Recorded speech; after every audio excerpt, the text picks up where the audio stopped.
أعوذ بالله من الشيطان الرجيم بسم الله الرحمن الرحیم. په دې مجلس کې ناست نور الله خان، محمد شیر خان، پښتونخوا ملیان پارټۍ صوبایي ډیپټي سیکرټري محمد شاه خان، تاسو ټول د پی ټي ایم ملګري، مختلفو پارټو ملګري، دا نن ورځ د اے پی ایس تقریبا داسې 1.5 سلو نه زیات ماشومان چې په کومه بېدردۍ، په کوم بربریت، په کومه درندګۍ دا شهیدان کړه. دا ټولې دنیا ولیده څه دپاره شهیدان کړه، ولې شهیدان کړه. دا قصه اوس د چا نه پټه نه ده. دا ملک، په دې ملک کې خصوصیت سره موږ تاسو پښتانه، زمونږ پښتونخوا وطن 1,50,000 مربع میله وطن، د هغې وسایل، د هغې معدنیات، د هغه شتمنۍ، دا خو د اسټیبلشمنټ ته قابل قبول دي. په دې ملک کې مشته پښتانه موږ تاسو چې په خپله خاوره ناست یو، موږ ورته قبول نه یو. دا اوس قاري صاحب دا تفصیل بیان که چې د سره څه وشو. همدغسې زموږ ټول وروڼه چې د پی ټي ایم په حواله دي که نور پښتانه دي، په جیلونو کې، په ټارچر سیلونو کې، د هغوی سره چې دا کومه رویه ده، دا کوم ظلم دی، دا کوم زیاتی دی، د دې خپله یو وجه ده. هغه وجه دا ده چې موږ نن هم سانحه اے پی ایس زمونږ د مخې نږدې ورځو کې د 8 اګست د سیول هسپتال د کوټې سانحه زمونږ د مخې، 12 مۍ د کراچۍ سانحه زمونږ د مخې، همدغسې بې پناه سانحات. لیکن د دې نه لږ چې په شا ورشو، دا ملک چې کله جوړ شه، دلته ریاست د ریاست واکداران، دا چې یو شي ته آئین وایي، آئین، دغه آئین ته دوی د کاغذ ټوکړه وایي. هر 15 کاله بعد، 6 کاله بعد، 10 کاله بعد لیفټ رایټ کوي، راځي او دا آئین اخوا وغورځي، سرې کي، وایي د ده څه حیثیت دی. په دې ریاست کې دننه د بابړې په مقام د دې آئین چې روغ آئین دی راخلي بارې غورځي، د دغه آئین یو سب سیکشن د 144 د هغې په خلاف ورزی چې د باچا خان تحریک، خدای خدمتګار تحریک، د خپل جمهوري حق دپاره یو احتجاج کوي، د دغه 140 د خلاف ورزی په بنیاد باندې 900 انسانان دا په 8 کې په 12 اګست 8 کې دا د بابړې په مقام باندې دا شهیدان کوي. همدغسې که د قصه خانه یا قصه موږ وګورو، که د ګلستان 200 شهیدان موږ وګورو، که د کراچۍ دا وګورو، که د پنجاب کې زموږ د انسانانو سره چې دا کوم ظلم دی، دا بنیادي وجه دا ده چې موږ او تاسو نن هم لا په دې قصه کې روان یو چې څوک ښه دی او څوک بد دی، په چا پسې ودرېږو، په چا پسې ونه درېږو، په خپل ځان، په خپل قام، په خپل وطن، په دې زموږ هیڅ نمونه څه اعتماد او بروسه نشته. آزاد وطن ته وګورو، په لکاو انسانان د 40 کالو نه یو ناورین روان دی، په لکاو انسانان راته شهیدان، زموږ میندې، خویندې، کونډې، رنډې دا یې راته پرېښودې، زموږ عزتونه یې پامال کړه، زموږ بچي قتل کړه. لیکن موږ نن هم ډېر بدبخته انسانان یو، ډېر بدبخته انسانان. نن هم دا سوچ کوو چې دا څوک ښه دی او څوک بد دی. دا ټول ناروا، دا ټول ظلم، دا ټول شهادتونه، دا ټول زیاتې، دا زمونږ په نظر کې نشته. هغه څوک چې دا هر څه کوي، دا هم په نظر کې نشته،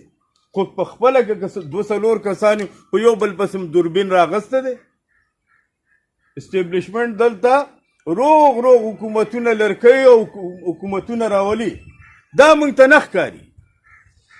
علي وزیر او محسن داوړ موږ ته ښکاري، او علي وزیر او محسن داوړ څه کوي؟ هغه کوي څه؟ په کار دا ده چې هر پښتون د هر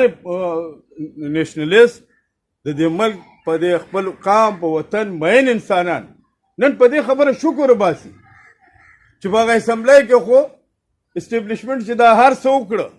هغه ستا ریبري خو ټوله بار وغورځوله یو دوه انسانان خو داسې دي چې ستا د قام خبره کوي ستا د وطن خبره کوي ستا د ولس خبره کوي هرې ناروا ته ناروا وي د دشمن په سترګو کې سترګې اچي خبره کوي لیکن نه موږ په هغه پسې دوربین راغستی اوس هغه خو د اسمانه نه دي راغورځېدلي نه چا ول سرټیفیکیټ ورکړ دی خو هغه د وزیرستان ولسو چې کورونه یې روان شله مارکیټونه یې روان شله در په در شله بېکوره یې کړه هغه انسانان راپاڅېدل هغې ته یې ووټ ورکړه اسمبلو ته یې ولېږه نو په دې پسې موږ هغه د شک شیشه راغستې ګرځو په کار دا ده چې دا د شک شیشې نورې وغورځو په خپل ځان په خپل قام په خپل ولس په خپل وطن په دې ظلم زیاتي دا اوس دا قاري صاحب څه وویل یاره دا د یو مهذبه ملک د هغه ملک چې په هغې کې دی وایي دا ملک د لا په نوم جوړ دی په هغې کې دا نمونه عملیات خلک کوي دا نمونه کارونه خلک کوي او عزیزانو اوس هم که موږ او تاسو ټول په شریک او دا قام دا د منځ دا تفاوت دا تقسیم دا قصې مې د منځه لرې نه کړې او یو ځای نه شو موږ تر اوسه پورې که 4 لکه شهیدان یادو 6 لکه شهیدان یادو دا په دې شهیدانو کې نور اضافه کېږي کمې نه راځي په دې شهیدان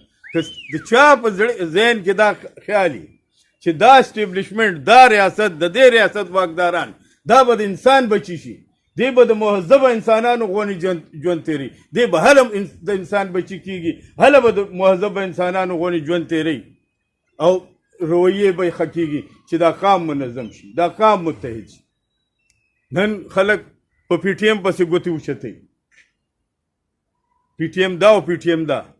پی ټي ایم هغه واحد تحریک دی په دې نن کال 2 کالو کې چې دا فرعوني ریاست دا د شدادانو ریاست دا د بدماشانو ریاست ټولې دنیا ته لغړ کړ ټولې دنیا ته یې لغړ کړ او په دې هر پښتون له فخر پکار دی هر پښتون سیاسي کارکن له فخر پکار دی یو کار دی روان کار دی څوک به په یو چوکاټ کې کوي څوک به په بل چوکاټ کې کوي خو چې کله د قام خبره راشي کله د وطن خبره راشي کله د قومي حقوقو خبره راشي کله د قومي خزانو خبره راشي د قومي معدنیاتو خبره راشي په کار دا ده چې موږ یو بل له لاس ور یو بل سره ودرېو دا کراچۍ ده په دې کراچۍ کې نن څه بد حال جوړ کړ اسحاق ابن نثار د فیصله د فلانې د فلانې د خلک روډونه صفا کوي لکه موږ هم دا وایو دا روډونه صفا شي لیکن دا د ریړۍ والا دا د چابړي والا دا د ټیلې والا دا ته په کوڅو کې ولې ځغلی په کوڅو کې څه ته ځغلی هوټلان دي په دې کراچۍ کې غټ غټ هوټلان دي غټ هوټلان دي انتهایی د ضلالت کارونه دي پکې انتهایی ذلیله کارونه پکې دا د سند فوډ اتھارټۍ ته نه ښکاري لیکن زما د چای هوټل چې 4 چینې کې ځوړندې کړي 2 پیالې چای خرڅوي دا هوټل د سند فوډ اتھارټۍ ورپسې دوربین اخیستی ګرځي اول خو ته پیسې غواړي که پیسې ورنکړې بیا یې بندوه بیا یې سیل کوه وجه دا ده موږ دلته دعوه کوو موږ په سند کې په کراچۍ کې 50 لکه 15 لکه پښتانه اوس ځناور مې په بله ورځ اورېده اراو انور ځناور په بله ورځ مې اورېده وی 440 انکاونټر په ما باندې خلک یادوي خو یو تن هم زما خلاف کلیم نه ده کړی دعوه نه ده کړې هلکه کلیم او دعوه سپینی که تورې سپینی که تورې د نقیب کیس اخري کیس هغه دعوه ستا په سر وه ستا په خلاف وه عدالت مجرم کړې یارانو بوتلې په ملیر کینډ کې کښېنولې نن هم لکه د شهزادګانو ژوند تېری نن هم لکه د شهزاد وجه صرف او صرف دا ده چې موږ سره منظم نه چې په دې 500 لکو پښتنو افغانانو کې موږ 1 لک 1.5 لک انسانان په په یو اواز په یوه چغه د وطن په چغه د قام په چغه د ولس په چغه د خپلو وسایلو د دې ظلم بربریت په چغه دا یو موټی کو په کراچۍ کې څه چې زه په دې روغ سند کې د پښتون ویښته ته څوک پورته نشي کتی خو دا به لږ سوچ کو عزیزانو زه د ځان د خوا د خپل پارټۍ د خوا پښتونخوا ملي عوامي پارټۍ سند د خوا د اے پی ایس ماشومان اخواسی شهیدان دي او ته د خراج عقیدت ګلونه وړاندې کوم د هغوی د ورثاو سره د یووالي دغه کوم او تاسو ته دا سوال کوم چې کم از کم موږ په دې قومي ایشوز باندې یو ځای د خلکو د سپي په غپ پسې به نه دی سپی به غاپي سپی به په پی ټي ایم پسې غاپي په پښتونخوا ملي عوامي پارټۍ پسې به غاپي په بل پسې به غاپي په بل پسې به هر سپی شي د سپي په غپ پسې به نه ځای خپله چغه به وباسئ په مخه به ځای او انشاءالله زموږ دا امید دی زموږ دا یقین دی د پښتونخوا ملي عوامي پارټۍ د یو ادنا کارکن په حیث چې دا ورځ را روانه ده دا ریاست دا اسټیبلیشمنټ دا به تباهۍ ته مخامخ کېږي او پښتون ولس به بری مومي مهرباني